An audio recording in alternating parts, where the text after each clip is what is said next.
Let me take the camera a little bit closer, so to change a little bit, because up to now it was almost everything in the same position. This is a homemade thing, so there's no problem. But the final part of it, Zerka, there is something that you call adjunctive methods. Adjunctive. Adjunctive methods. What do you mean by adjunctive? Art, dancing, music, art.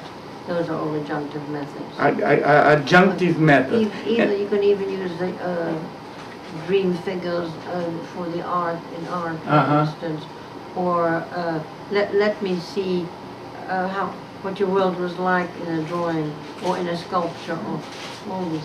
Yeah? But and you mentioned 6. You started with Hypnodrama.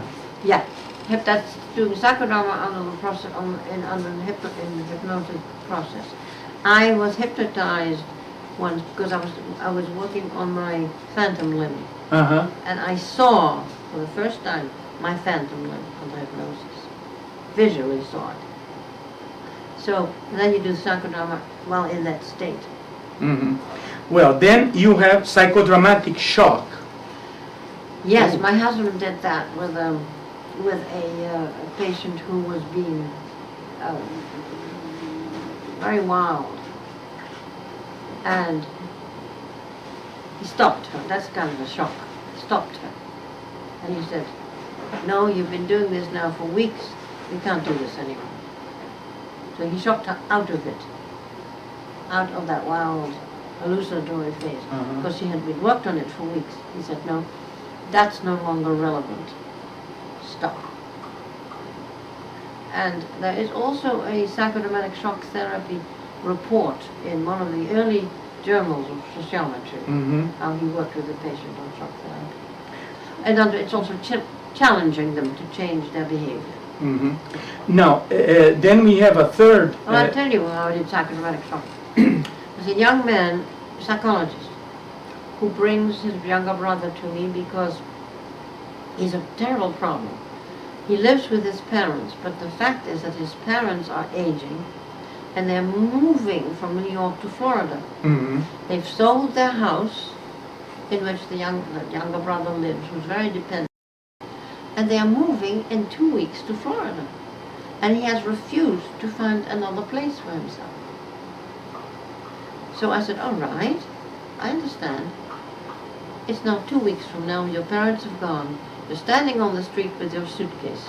Where are you going to go?" Yeah. It worked. It shocked him into the realization he has to do it. But it was shock therapy in a gentle way. But realistically, they're not here anymore. You have to think of doing something for yourself. You take the person by surprise by presenting something that is unexpected. You intensify the experience in a way that they're not able to do themselves, in order they can see what they're doing to themselves. Yeah. Then we have improvisation for personality assessment. Personality assessment. Yes, this means a young man is looking for a job, and it's his first job, and he's very nervous. So we improvise the scene to make him feel that he can manage it. And also, we do that also with assessment. I mean, you have some people who are difficult to deal with in your world, and you think, how can I assess their personality? Now, psychodramas can help you with that. Then, didactic, psychodrama, and role-playing. Yes, that's an educational form, obviously. Yeah, using role-play. You're the student, you're the teacher. This is the context of the confrontation. That's it. And it may not be a real one, but it may be something that the whole group has experienced at one time or another. Yeah. And now let's reverse. Then you are no longer the student, you are the teacher, and you take that role.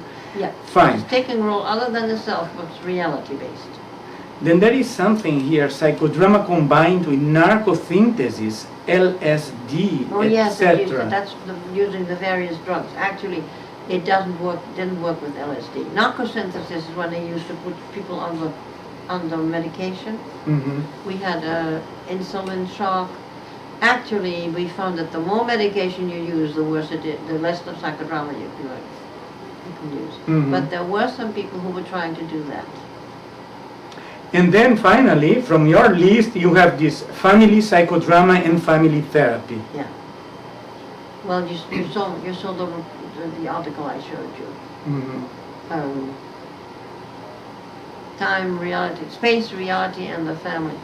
We worked with an entire family. I think if you are interested in that, it's very specific on how it Mhm. worked. Yeah. I Working with think- family. I think it's in my book. Yeah. In the last book, there's the quintessential Zerka. Yes. It's in there. Yeah. Yeah. But people don't know. No. People who are. Correct. No, it's Well, very interesting to work with the whole family. But from all these, Zerka, now this paper came in, at least here 1982. I'm assuming that this was written before, but It was written before. That book is, what date is that book? This book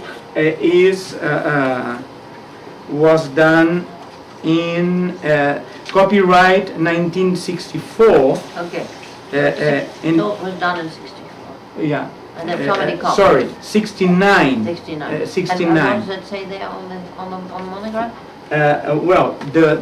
The date of printing was 82. So that was later. Yeah. But is there any update that you think that No, I it's... haven't updated it. No, but do you think that there is something really new Oh, if I that... did it now, I would write it probably differently. Mhm.